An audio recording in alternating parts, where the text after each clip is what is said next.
ये पैगाम है भारत के हर कंटेंट क्रिएटर के नाम। जय भीम बड़ा सीधा हंसी, जय भीम। जय Bhim app available on the play store and Apple app store now. तो समाज के सामने आप बार बार उन्हीं लोगों को लाओगे तो समाज कहाँ एक्सेप्ट करेगा?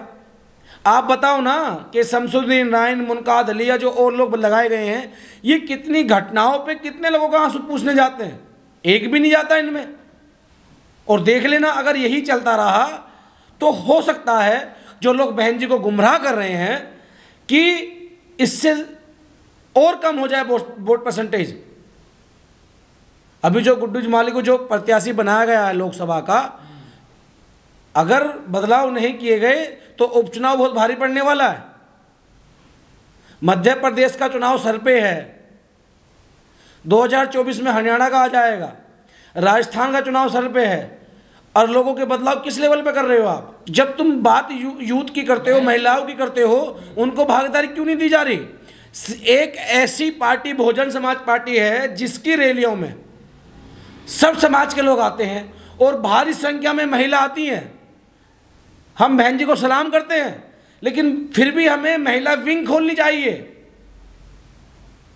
हमें वाल्मीकि समाज के लिए एक बड़ा नेतृत्व देना चाहिए। मेरी मांग है कि बीएसपी यूथ बनाया जाए, उस यूथ की जिम्मेदारी वाल्मीकि समाज किसी नौजवान साथी को दी जाए। छात्र संघ बनाया जाए, छात्र संघ की जिम्मेदारी किसी धोबी समाज के व्यक्ति को दी जाए। नेशनल लेवल पे जितना समाज हमारा है SC ST का, अगर वही थामना है फिलहाल, तो उनके लोगों को जिम्मेदारी दी जाए। उसके बाद अगर हम OBC समाज की बात करें तो BSP यादव महासंघ बनाई जाए, उनमें किसी यादव को प्रदेश जिले कोऑर्डिनेटर ऐसे बनाए जाएं जिससे कि समाज में शाखा सी बन जाए और वो लोग काम करें। आप अन्य पार्टी से सीख ले सकते हैं, उनके पास 12-12, 14-14, 15 शाखाएं बनी हुई हैं।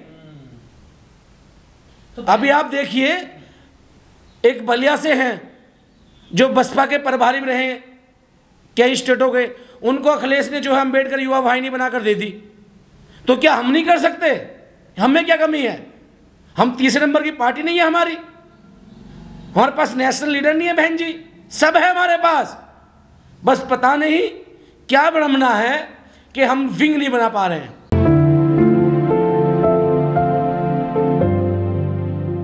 समीक्षा बैठक जो उन्होंने करी है और जो बदलाव देखे हैं, वो हमें कोई खास बदलाव नज़र नहीं आ रहे हैं। हम लोगों की मांग है कि विंग खोली जाए। वही मुनकाद अली जी, वही पश्चिमी प्रभारी जी आपने यूपी से सटे हुए राज्य में लगा दिया। जो बिहार में मुनकाद अली जी पहले भी कई मंडलों के प्रभारी थे, अध्यक्ष थे, अब उनको आपने प्रभारी लगा दिया यूपी का, 3 हिस्सों में बांट करके कि भाई ये देखेंगे। तो बदलाव कहाँ हुए? आप इनको सिर्फ यहीं यूपी के आसपास क्यों घुमाते हो? आप इनको मणिपुर, गुजरात, गोवा, मध्य प्रदेश इनमें भेजिए। मध्य प्रदेश नहीं ना, और उधर भेजिए, तमिलनाडु भेजिए, कर्नाटक भेजिए। ये तो कब जब से पार्टी बनी है ये लोग यहीं घूम रहे हैं। कहाँ जा रहे हैं ये? और जिन लोगों ने निस्वार्थ बहुजन समाज पार्टी के लिए प्रचार किया, काम किया, वो लोग समीक्षा बैठक में नजर नहीं आए। और खास करके यूथ, हम लोग तो समर्थन में काम कर रहे थे, युवा सेतु तो बहन जी समर्थन में था, आज भी है। लेकिन जो लोग विलय कर गए, जिन्होंने अपने संगठन का विलय करा, उनका क्या है कि कम से कम 100-125 मेरे पे मैसेज आए हैं युवाओं के, जो अपने छोटे छोटे संगठन चला रहे थे, कि भाई साहब क्या होगा? जब तक आप विंग नहीं खोलोगे, परिवार को बड़ा नहीं करोगे, समीक्षा बैठक का रिजल्ट नजर नहीं आएगा। हमने हाईकमान से बात करने का प्रयास किया है, अगर हमारी जल्दी मुलाकात होगी तो हम ये बात रखेंगे कि नहीं जुड़ेगा लोग आपके साथ। अरे जिनको छात्र संघ की राजनीति करनी है, वो या तो ABP में कर रहे हैं, या NSUI में कर रहे हैं, या समाजवादी छात्र संघ में कर रहे हैं। जब हम उन्हें नहीं देंगे तो छात्र कहाँ जुड़ेगा हमसे? उनकी कॉलेज की समस्याएं हैं, उन्हें कौन सॉल्व करेगा?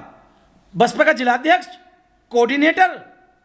भाई छात्र में तो छात्र नेता ही जाएगा ना। यूथ की समस्याएं, उन्हें कौन सुनेगा? सचचंद मिश्रा सुनेंगे जो मिलने तक भी नहीं बात करते। अभी मैंने एक पत्रकार जी का इंटरव्यू देखा था, जब इन्होंने गाजियाबाद में सम्मेलन किया, वो उनके घर खाना खाने नहीं गए, वो अपने आप को अपर कास्ट का ब्राह्मण मानते हैं। तो मेरा हाथ जोड़ के निवेदन है बहन जी से कि बहन जी आपको विंग खोलनी पड़ेगी। ये तो अंधा भी जानता है कि चाहे चून के हो चार वो ताकतवर होते हैं। जब हमारे पास बहुजन समाज के दर्जनों शाखाएं खड़ी होंगी तो एक जिलाध्यक्ष नहीं, जिले में 10 जिलाध्यक्ष होंगे, और वो जो मेन बॉडी का जिलाध्यक्ष है उसको कमान उसको बताएंगे, जो राष्ट्रीय लेवल का वो उसको बताएंगे। अगर नहीं खोल पाएंगे तो समाज बिखर जाएगा, और जो आज इस स्थिति पे है स्थिति बहुत बुरी हो जाएगी। समीक्षा बैठक का मतलब है कि आप जो वहाँ बैठ करके हम कौन सा चुनाव कहाँ हारे, किस गांव में कितनी वोट मिली, क्यों नहीं मिली, मैं गांव के नाम उंगलियों पर गिनवा दूंगा। जहां हमारे प्रत्याशी नहीं पहुंचे, हमारे जिला विधानसभा के लोग नहीं पहुंचे, उन लोगों ने अपने पिछले साल के या अब से पहले चुनाव उन झंडों को धोखे लगा लिया अपने छतों के ऊपर, क्योंकि वो अम्बेडकरवादी लोग हैं, वो काशीराम साहब की विचारधारा से जुड़े हुए लोग हैं। नहीं पहुंचे हमारे लोग।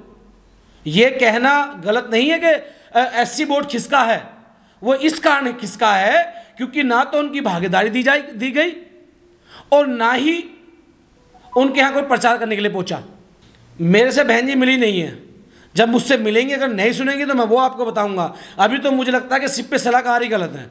और अगर इस बात सोशल मीडिया के माध्यम से लाखों लोग आपको देखते हैं, अगर ये बात वहां तक नहीं पहुंच रही है तो फिर बहन जी का आईटी सेल क्या कर रहा है, समाज में क्या रूमर चल रहा है, ये तो समझना पड़ेगा। समाज के बुद्धिजीवियों का एक थिंक टैंक बनाया जाए। जो रिटायर लोग हैं वो नहीं जा सकते फील्ड में, लेकिन उनकी सलाह ली जाए, उनके विचार सुने जाएं। चुनाव में तो साम दाम दंड भेद सब लगाए जाते हैं। आज कौन पूछ रहा है? उत्तर प्रदेश में योगी आदित्यनाथ की सरकार बन गई है, किसी ने पूछा कि कितने प्रत्याशी जबरदस्ती हराए गए, चाहे वो समाजवादी के थे चाहे वो बसपा के थे, ताजपोशी तो हो गई ना। तो फिर आप में क्या डर है?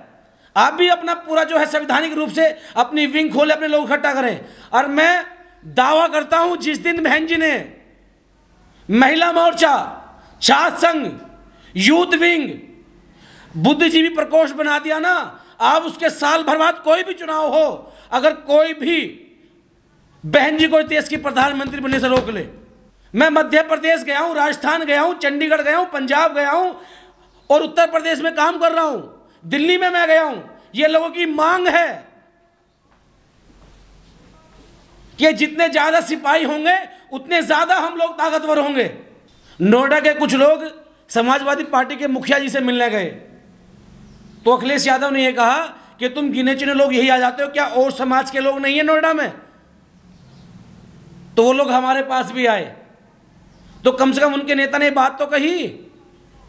लेकिन हम फिर भी अम्बेडकरवादी लोग हैं, आज भी बहन जी के साथ हैं और आखिरी मरते दम तक बहन जी के साथ रहेंगे। लेकिन बहन जी उनसे पूछें कि क्या यही सिर्फ पे सलाहकार हैं? हम ये नहीं कह रहे कि वो पुराने हो गए तो क्या उनमें काबिलियत नहीं है, हो सकती है, लेकिन जैसे आपने देखा होगा टेक्नोलॉजी का ज़माना है। आज से 10 साल पहले गाड़ी का उसका क्या फ्यूचर था, आज क्या फ्यूचर है। ऐसी समाज में जो यूथ निकल कर आया है वो क्या मांग रहा है, क्या उनकी मांगे हैं। समीक्षा बैठक 27 तारीख को हुई है, आज 2 दिन होने वाले हैं। आप इनसे बैठ करके 1 महीने बाद रिपोर्ट पूछ लेना कि तुम कितने अम्बेडकरवादी संगठनों को धोरे गए, कितने तुम उन समाज के लोगों को धोरे गए, कितनी तुमने बैठकें करी। सब जीरो। ये आते हैं, पद लिया, अपने घर बैठ जाते हैं। समाज पिट रहा है, पिटने दो। समाज की दुर्गति हो रही है, होने दो। बस इन्हें अपने एसी गाड़ी और एसी के बंगलों से फुर्सत नहीं मिलती। अगर बहन जी ने अभी भी ठोस निर्णय नहीं लिया तो 2024 का जो है चुनाव वो बहुत ही गंभीर होने वाला है। और मेरी अपील है बहन जी से कि बहन जी हमें नहीं चाहिए जिम्मेदारी, हम तो समर्पित हैं आपके लिए। युवा शक्ति दल समर्पित है, हम तो खुद यूथ को जोड़ने की बात कर रहे हैं। लेकिन आप विंग खोलें, महिला विंग खोलें, छात्र विंग खोलें, यूथ विंग बनाएं, एक ऐसी विंग बनाएं जिससे कि समाज को ताकत मिले। अभी हम लोगों ने प्रयास किया है और हो सकता है कि हमारी मुलाकात जल्दी होगी। तो जो भी हाईकमान के लोग हैं, चाहे वो आकाश भाई हैं या आनंद भाई साहब हैं या आदरणीय बहन जी हैं, हम ये बातें जो सोशल मीडिया के आपके सामने रख रहे हैं, यही बातें हम उनके सामने रखेंगे। अगर इन बातों पे अमल होता है तो हम समझेंगे कि हमारी समीक्षा बैठक और जो चुनाव में गलतियां हुई हैं वो हमने भूल स्वीकारी हैं और समाज को एक नया प्लान, एक नया प्लेटफॉर्म देने का तैयारी करी है। अगर नहीं होता है तो कोई बात नहीं, समाज अपना निर्णय ले लेता है। उन्होंने बाबा साहब के समय में भी लिया, काशीराम साहब के समय में लिया और आगे भी ले लेगा।